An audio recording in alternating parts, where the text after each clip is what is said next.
Some truths arrive quietly, on the back of a breeze, and never leave. My name is Eric Lawson. I'm 44. I teach advanced geometry at a charter school in Fort Worth, Texas. Married for 12 years. No kids. My wife, Laura, works in nonprofit development and had a conference in Denver last week. Or so I believed. We met in Austin. She was fresh out of grad school, full of conviction and charm, with the kind of smile that invited belief. I was tenured by then, steady, predictable, dependable. Maybe that was part of the appeal for both of us. She brought the unexpected, I offered structure. It worked. Until it didn't. I watched her pack the night before she left. Her movements had that practiced grace women have when they're trying to conceal excitement. I told myself it was nerves about presenting. Laura had never been good at hiding anticipation. Her suitcase looked fuller than usual. She laughed when I asked if she was moving to Denver. Better to be over-prepared, she said. She kissed me longer than usual that morning. Said she'd call every night. Promised she'd bring back that cinnamon coffee I liked from that place on Colfax. She drove herself to the airport. The house fell silent. That afternoon, I received a message. No name. No greeting. Just a line. Check the registration list at the Oxford Hotel. It was so specific, it felt almost polite. I deleted it. Or thought I had. Finishing my grading that night, I opened my laptop and typed the hotel's name almost without thinking. Muscle memory betrayed me. Conference, Western Regional Housing Partners Summit. Attendee search, Laura Lawson.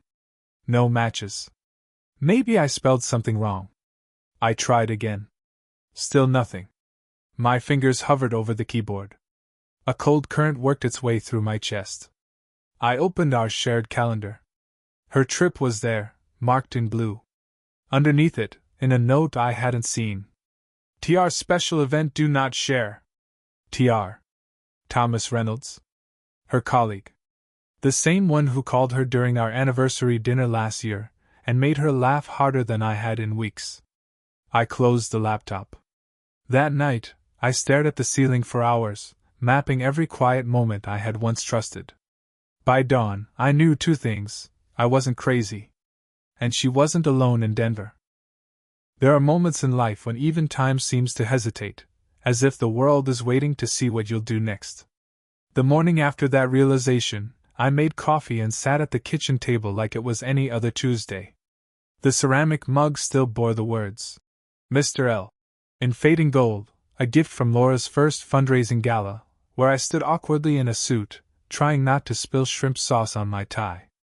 I checked my phone. No messages. No missed calls. Not even a text from her. Odd for someone who promised to call every night. I opened her last sent text. Landed. I'll call you once I check in. Love you. That had been over 20 hours ago. I dialed. Voicemail. Then I did something I never thought I would. I went to her desktop computer. Password, Laura for Eva. The same since grad school. I typed it slowly. The screen unlocked. She didn't use this often anymore, not since her nonprofit work moved mostly to a work-issued laptop, but habits die hard. There was a folder on the desktop labeled TR Docs. I hesitated. Then opened it. Inside, logistics for a private retreat in Estes Park. Cabin reservations, wine delivery, meal arrangements for two. Her name was listed as primary guest. And in the comments, no need to mention this to Yar. All covered under project budget. Yar. Me. I sat back. The room dimmed around me. It was as though someone had lowered the volume on the world. My phone buzzed. Laura. I picked up. She said, Hey, sorry I didn't call last night. Things got hectic. I said, No worries. You settled in? She said, Yeah. Just got back from the first panel. The Wi-Fi here is awful. I might go into town tomorrow to work remotely. I said nothing. Just listened. She said, How's the cat? I answered, Still hates me. She laughed. The same light sound I used to wait for. I said, send me a picture of the hotel when you get a chance. I want to see your setup. She said, of course. Love you. I replied, you too. The call ended. And I stared at the screen. She was lying. Not badly. Not even boldly. Just routinely, like someone who'd done it before. The wine delivery receipt listed a delivery window, today, 3 to 5 p.m. I picked up my phone and called a car rental agency. What's the soonest I can get a mid-size to Denver? The voice on the other end replied. We have one ready now. Should I book it? I said, yes. Under Lawson. Eric Lawson. I packed a weekend bag. Nothing flashy. Just enough. By the time I hit I-35, the sun was at my back, and the last text from her blinked on my phone. Talk later. Heading to dinner with the team. There was no team. As I crossed into New Mexico, the sky deepened to amber, and the truth sharpened. This wasn't about catching her. It was about watching what she did when she thought I never would. The road to Denver was long, but it gave me something I hadn't had in days, time to think without noise. I drove in silence, no music, no podcasts, just the rhythm of tires on asphalt and the quiet war unfolding in my chest. I arrived late, near midnight. I checked into a modest motel a few blocks from the Oxford Hotel, paid in cash. No trace. No questions. The next morning, I stood across from the entrance with a to-go cup of black coffee and watched. It took patience, the kind most people don't cultivate anymore. But I had 12 years of marriage behind me. I knew her gait, her posture, even the way she tucked loose hair behind her ear when nervous. At 8:17 a.m. I saw her. She stepped out in a navy coat I'd never seen before. Stylish. New. She wasn't alone.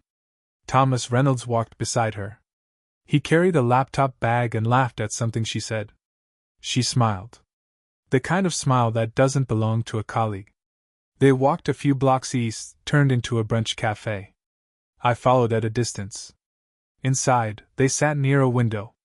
I took a seat outside on a bench, phone to my ear, pretending to talk. He said, "This is perfect. I still can't believe you pulled this off." She said, "I told you. No one suspects anything." He reached for her hand. She didn't pull away. I stood. I didn't need more.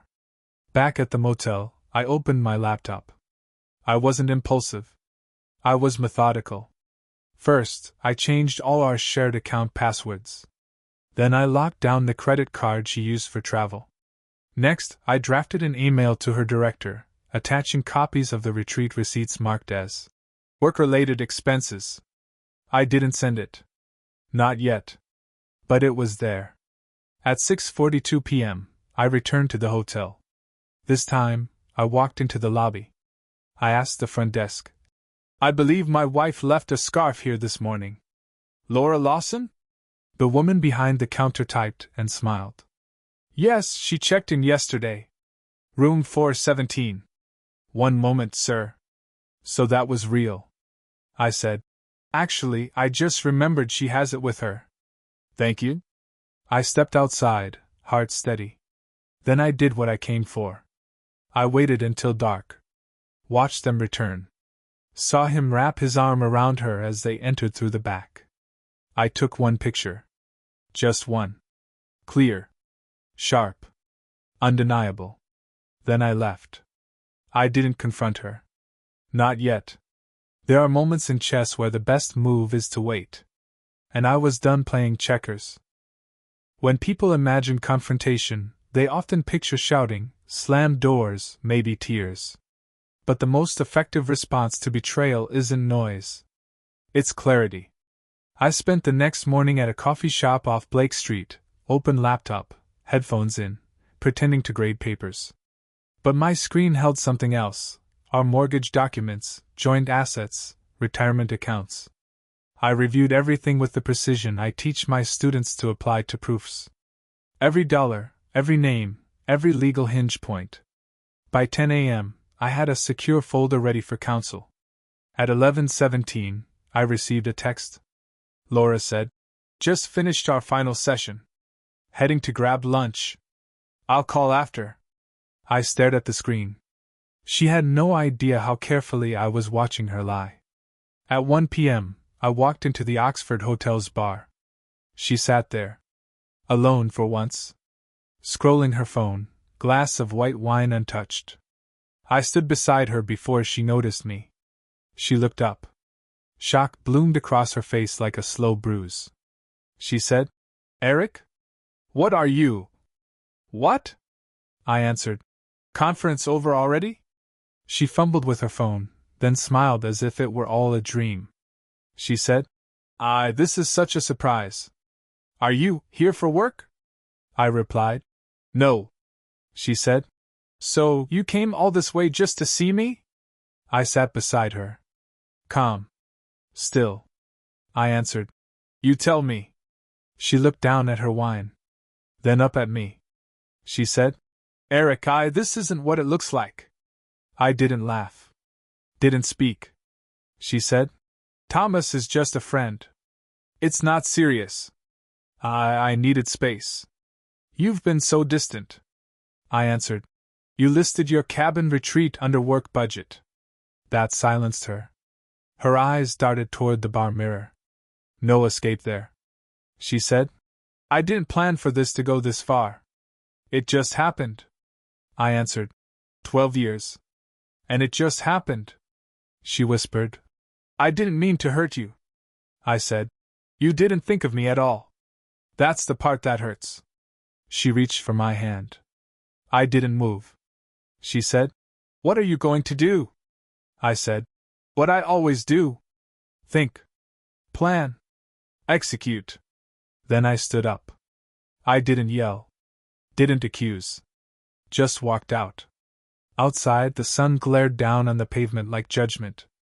I exhaled slowly. A man with nothing left to guess. Back at the motel, I made one call. He answered on the second ring. He said, "Eric? You all right?" I replied, "Mitch, I need the number of that lawyer you mentioned. The one who helped your brother." He said, "Yeah. Sending it now." "What happened?" I answered, "Everything." An hour later, I spoke with the attorney. Told him what I had, what I needed. He said, "If what you're saying is accurate, we can move decisively. Do you want to file in Fort Worth?" I said, "Yes." "Before she's even unpacked." I hung up. Then booked my return flight. I wasn't angry. I was focused. When you spend your life solving problems logically, betrayal doesn't shatter you. It clarifies everything. She broke the contract. I was simply adjusting the equation. As the plane lifted off from Denver International, I looked down at the city she thought could hide her. And I knew, next time she saw me, I wouldn't be her husband. I'd be her reckoning. I landed in Fort Worth just after midnight. The air felt heavier here, thicker, like it had weight and memory. I took a cab to the house, said nothing to the driver, just stared out at the city lights. The house was dark. Silent. I stepped in and felt the stillness hit me. 12 years of routines, of rhythms, now fractured into quiet corners. I didn't turn on the lights. Just walked room to room, touching nothing. She would be back tomorrow. Morning came slowly. I made coffee, sat at the kitchen table, and reviewed the documents again. The lawyer had been efficient, a draft filing, with a detailed summary of marital assets, grounds for divorce under deception, and provisions to preserve financial stability in my name.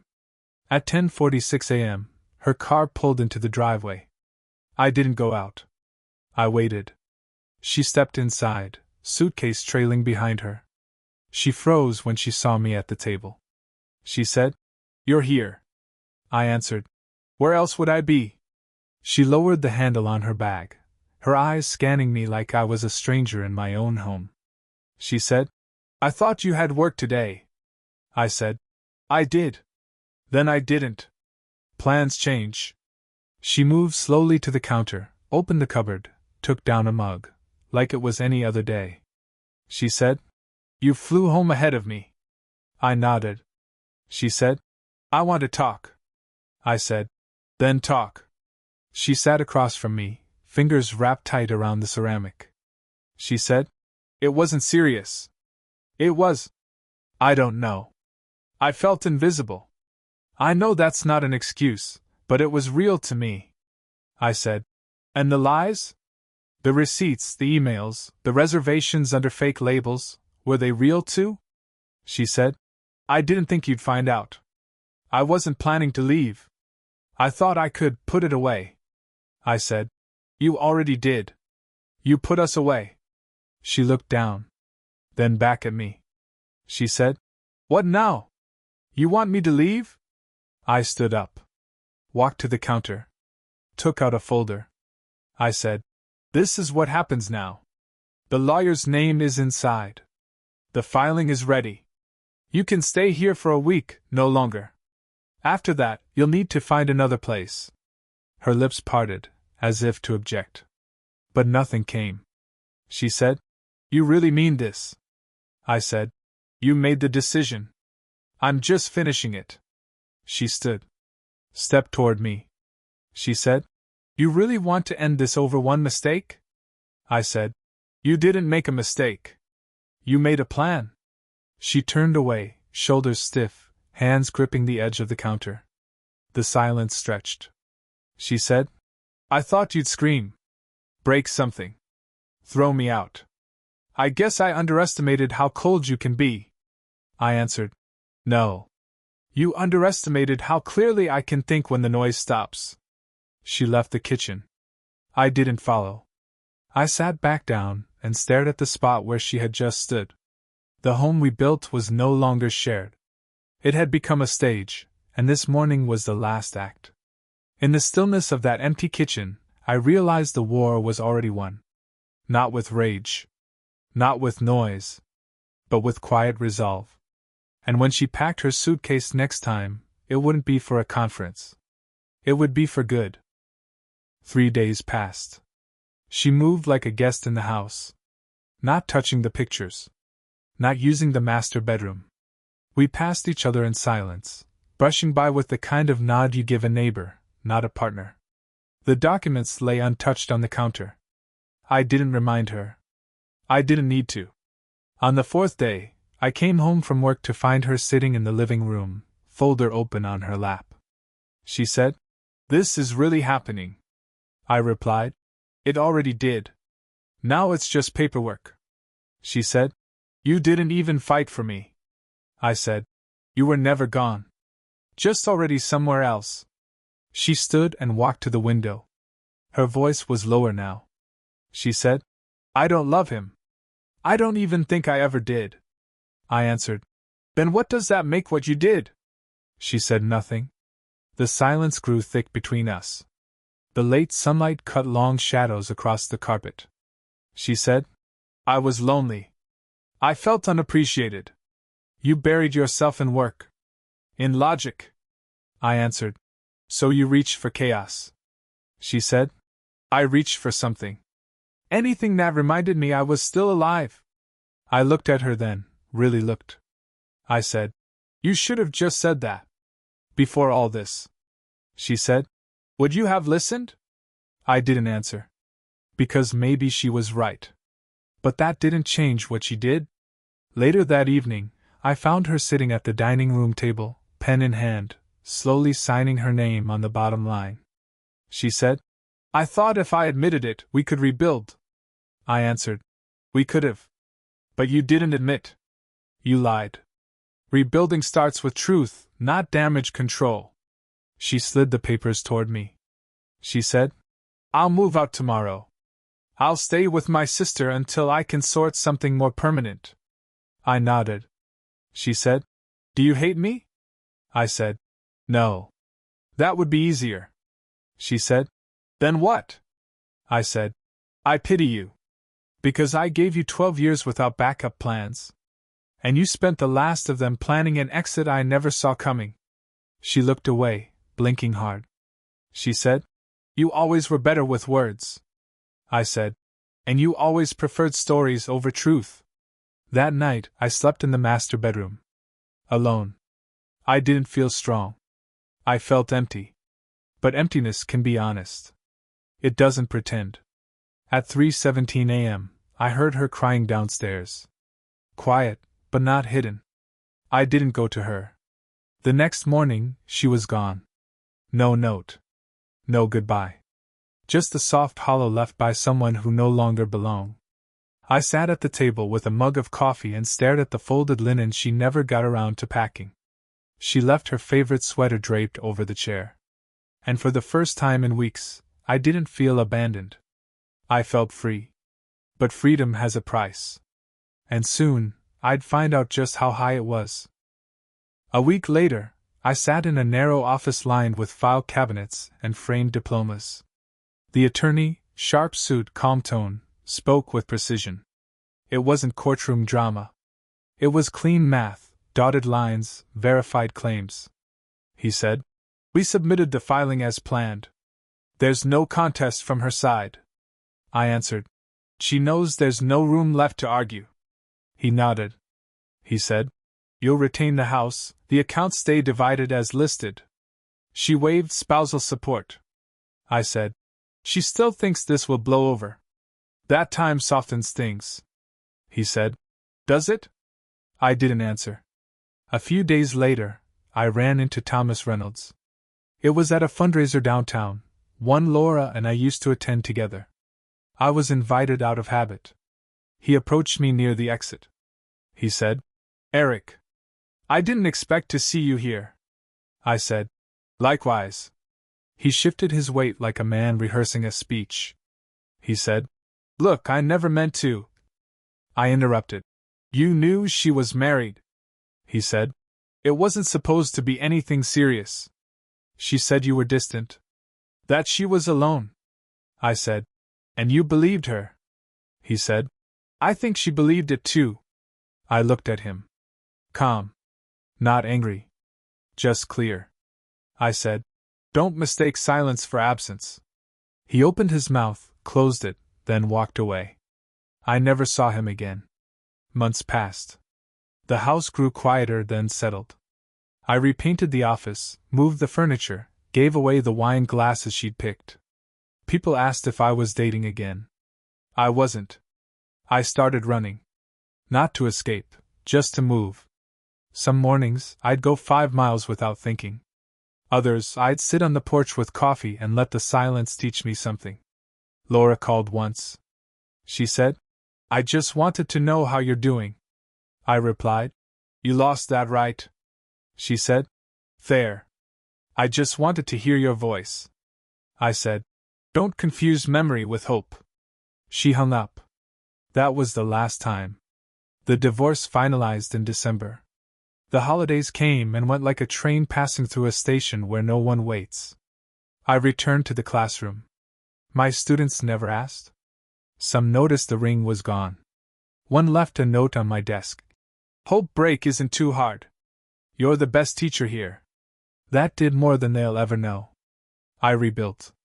Not quickly. Not perfectly. But deliberately. Life doesn't return. It rewrites. And now, when I walk past the mirror in the hallway, I no longer see the man waiting for answers. I see the one who made them. She thought Denver was far enough. But what she never understood is this: you don't need to chase someone to win. You just need to stop waiting. Subscribe if you want more stories like this, about real men who don't yell. They act. Cold. To the end.